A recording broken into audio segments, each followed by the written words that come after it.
और माननीय मुख्यमंत्री उत्तर प्रदेश सरकार महाराज महंत योगी आदित्यनाथ जी, मंदिर प्रबंधन समिति के पदाधिकारीगण, additional chief secretary home Avnish Awasthi ji, additional chief secretary information Navneet Sehgal ji, information adviser Shri Mrityunjay Kumar ji, वरिष्ठ अधिकारीगण उत्तर प्रदेश शासन, मेरे विभाग के उच्च अधिकारीगण, मीडिया के प्रतिनिधिगण और उपस्थित साथियों और लाइव जुड़ने वाले दर्शकगण, मैं आप सभी का इस कार्यक्रम में हार्दिक अभिनंदन करता हूं।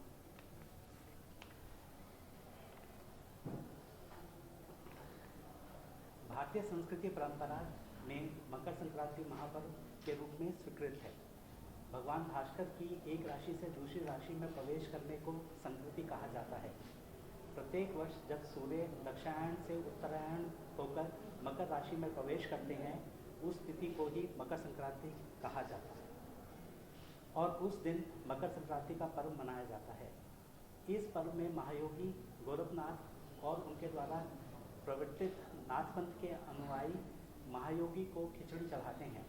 महायोगी गोरखनाथ को खिचड़ी चढ़ाए जाने के कारण मकर संक्रांति पर्व को उत्तर भारत में खिचड़ी पर्व के रूप से भी प्रसिद्धि मिली और यह महापर्व खिचड़ी के नाम पर लोक विख्यात हुआ। महायोगी गोरखनाथ एवं नाथपंथ के योगियों ने अपने साधना में भोजन के प्रसाद के रूप में दिया। नाथ परंपरा में माना जाता है कि चावल दाल सब्जी सभी को एक साथ पकाकर भोज्य पदार्थ तैयार करने की विधि महायोगी गोरखनाथ की ही सोच थी। नाथपंथी योगियों की यह प्रिय प्रसाद है। महायोगी गोरखनाथ की खिचड़ी के संबंध में एक प्रसिद्ध जनश्रुति है कि शिवावतार महायोगी गोरखनाथ भ्रमण करते हुए एक बार हिमाचल प्रदेश में स्थित भगवती ज्वाला देवी के स्थान पर पहुँचे। देवी ने उनसे भोग लगाने का आग्रह किया। बलि प्रथा के कारण देवी स्थान पर गुरु श्री गोरखनाथ भोजन ग्रहण नहीं करना चाहते थे, अतः उन्होंने भगवती देवी से कहा कि आप जल गर्म करें, मैं भिक्षाटन में अपना खप्पर भरते ही लौटूंगा और वो खिचड़ी पकाकर भोग लगाऊंगा। महायोगी की साधना इच्छा के कारण उनका खप्पर भरा ही नहीं और भ्रमण करते करते वर्तमान गोरखपुर की स्थिति में तपस्थली पर पहुँचे और साधनालीन हो गए और ना अपने खप्पर भरा ना ही उन्हें वे वापस ज्वाला देवी स्थान पर लौटे। लोकमान्यता अनुसार आज भी नाथपंथ के अनुयायी महायोगी गोरखनाथ के भक्त अपने खप्पर में उन्हें खिचड़ी चढ़ाते हैं। इसी लोकमान्यता से उत्तर भारत में श्री गोरखनाथ मंदिर खिचड़ी पर्व का प्रमुख केंद्र है। मकर संक्रांति के पूर्व के दिन देश विदेश के नाथपंथी एवं अनुयायी महायोगी गोरखनाथ की खिचड़ी चढ़ाने के लिए गोरख मंदिर आते हैं। पूर्वी उत्तर प्रदेश, बिहार एवं नेपाल के लाखों श्रद्धालु मकर संक्रांति पर्व पर अपने आराध्य महायोगी की खिचड़ी चढ़ाते हैं। श्री गोरखनाथ मंदिर की मान्यता अनुसार ब्रह्म मुहूर्त में पहली खिचड़ी पीठाधीश्वर ने आज चढ़ाई है और अब भक्तों का हुजूम खिचड़ी चढ़ा रहे हैं। इसी कार्यक्रम के विशेष आवरण का विमोचन भी किया जा रहा है। धन्यवाद। यदि अनुमति हो तो आकाशदीप जी से अनुरोध है कि आपके कर कमलों से जो डाक आवरण है उसका शेष आवरण है वो आपसे लॉन्च कराएं।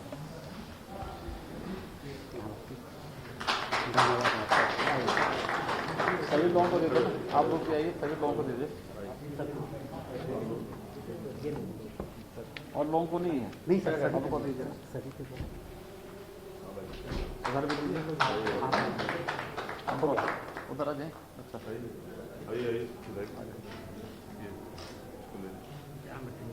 आ गया, चले भाई।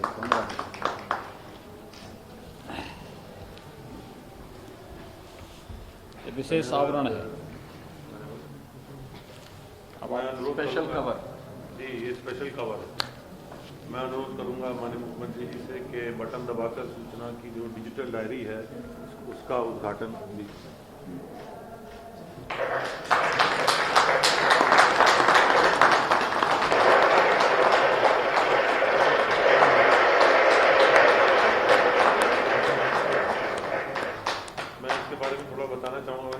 डायरी अब है, ये ऐप के रूप में उपलब्ध है। इसमें आप किसी का भी नंबर, जैसे मान लीजिए आप ही का नंबर तलाशना है तो इसमें सर्च ऑप्शन रहता है, तो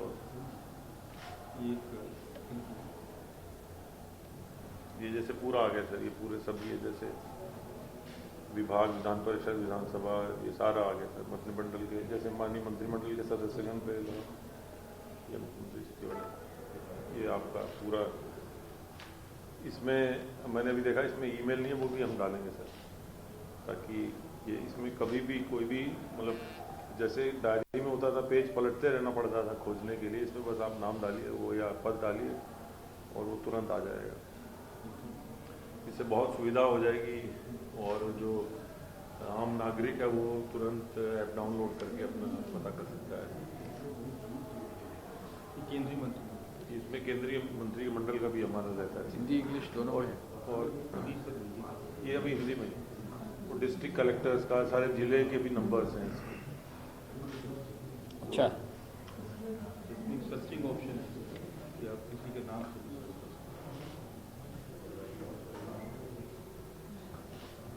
ये आपका नाम जैसे सर्च करेंगे किसी का भी तो आ जाएगा, पूरा विवरण आ जाएगा, टेलीफोन नंबर, एड्रेस समेत सब आ जाएगा।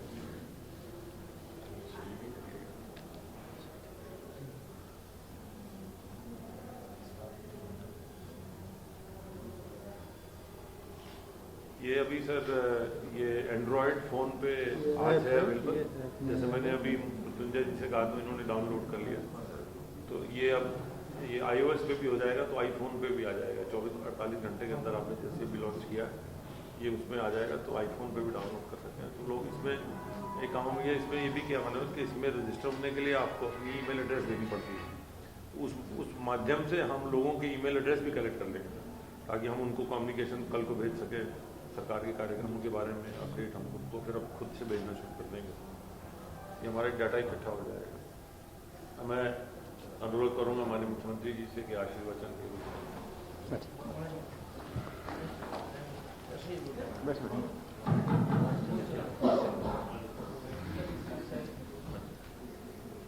मकर संक्रांति के शुभ अवसर पर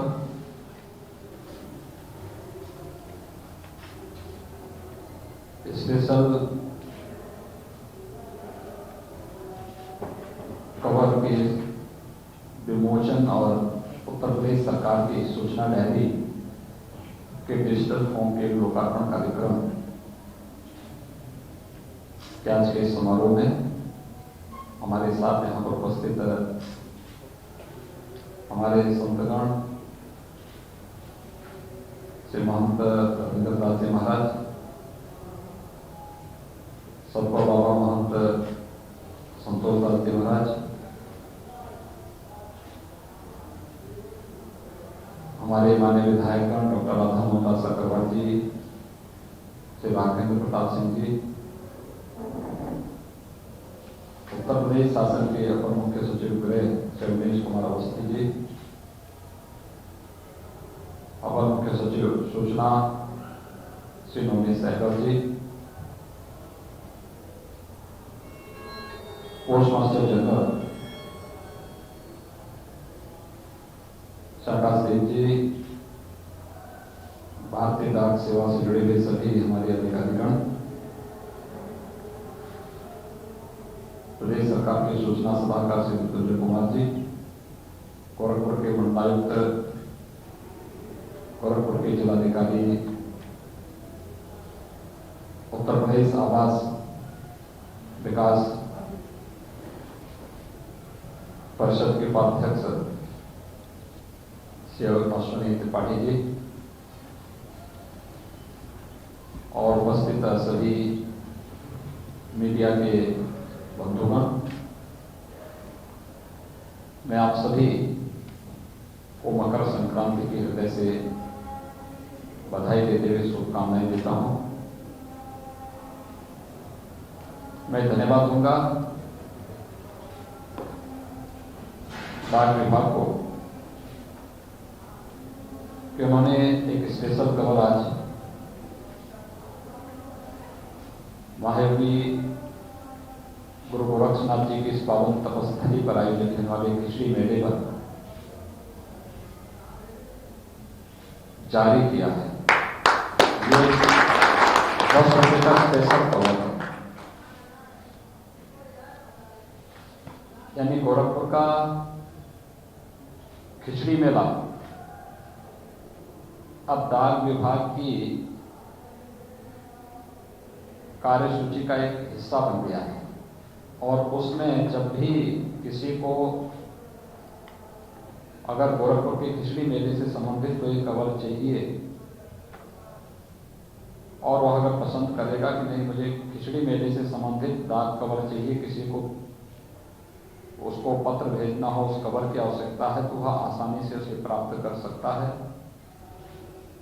मैंने इसको लॉन्च होते समय देखा है कि उसमें जो डाक टिकट भी लगाया गया है। आपको याद होगा 2016 में जब यहाँ पर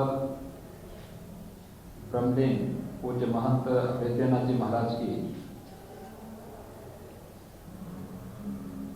प्रथम पुण्यतिथि के अवसर पर डाक टिकट जो जारी किया गया था, उस डाक टिकट को ही उस स्पेशल कवर में लगाया भी गया है। वो 5 रुपये का डाक टिकट था और डाक टिकट को काफी अच्छे ढंग से लोगों ने उस समय कवर किया था। ये एक अवसर है जब हम लोग अपनी विरासत और अपनी परंपरा की स्मृतियों को बहुत समृद्धतम तरीके से आगे बढ़ा सकते हैं। और डाक विभाग ने देश के अंदर उन विशिष्ट घटनाओं को, पर्वों को, कार्यक्रमों को इस प्रचलन का हिस्सा बनाया है। लोगों को अपनी विरासत को आगे बढ़ाने और आम जन तक उसे प्रचारित प्रसारित करने का एक अवसर दिया है और लोगों को भी डाक सेवाओं के साथ जुड़ने का जो एक अवसर प्रदान किया गया है। मैं इसके लिए डाक सेवा गोरखपुर के पीएमजी और पूरी डाक सेवा से जुड़े हुए करने का धन्यवाद देता हूं। साथ ही साथ उत्तर प्रदेश सरकार की सूचना विभाग की डिजिटल डायरी आज यहां पर लॉन्च हुई है। हम सब जानते हैं कि अब तक की जो डायरी होती थी यह हमारे पास हार्ड कॉपी में यानी पुस्तक के आकार में आती थी। कितना कागज इसमें लगता था और कागज लगने के साथ ही कोई व्यक्ति संतुष्ट भी नहीं होता था, क्योंकि हर एक तक पहुंचने में दिक्कत होती थी, नहीं पहुंच पाता था। तमाम प्रकार की शिकायतें भी आती थी। उन स्थितियों से बचने के लिए एक प्रयास हुआ है कि हम लोग यह जो युग है अब हम लोग प्रयोग कर चुके हैं डिजिटल युग में। हर एक चीज अपने एक डिजिटल फॉर्म में आ रही है और उत्तर प्रदेश देश का सबसे बड़ा राज्य होने के नाते डिजिटल फॉर्म में सूचना विभाग की डायरी भी आए, जिससे कोई भी व्यक्ति अपने स्मार्टफोन से उत्तर प्रदेश शासन की कार्य पद्धति और उससे जुड़े हुए विभिन्न विभागों के बारे में जानकारी भी रख सकता है, उनसे संवाद भी बनाए रख सकता है। अब आपको अलग से डायरी ले जाने की आवश्यकता नहीं। आपका स्मार्टफोन ही आपकी सारी सूचनाओं का आधार बन जाएगा और एक अच्छा प्रयास डिजिटल फॉर्म में उत्तर प्रदेश की सूचना विभाग की डायरी का आना, कि जहां मीडिया कर्मियों को, जनप्रतिनिधियों को, विभागीय अधिकारियों को और शासन से जुड़े हुए विभिन्न तबके के लोगों के लिए एक नई सहूलियत प्रदान करने वाला कार्य हुआ है। मैं इसके लिए हृदय से धन्यवाद देता हूं सूचना विभाग को कि उन्होंने एक अच्छा कार्य करते हुए डिजिटल फॉर्म में उत्तर प्रदेश की सूचना विभाग की डायरी को आज यहाँ पर एक साथ मकर संक्रांति के अवसर पर लॉन्च किया है। ये इस बात को भी साबित करता है कि हम अब नए युग में प्रवेश कर रहे हैं। ये नए युग में प्रवेश आपने देखा होगा कि टेक्नोलॉजी का कितना बड़ा उपयोग हो सकता है हमारे जीवन को सहज सरल बनाने में। और लोगों को शासन की सुविधाओं के साथ जोड़ने में। पिछले 10 महीनों से देश और पूरी दुनिया कोरोना से जूझ रही है। कोरोना कालखंड में कितनी कठिनाई थी लोगों के सामने, किस किस प्रकार की परेशानियां आई थी। हर एक तबका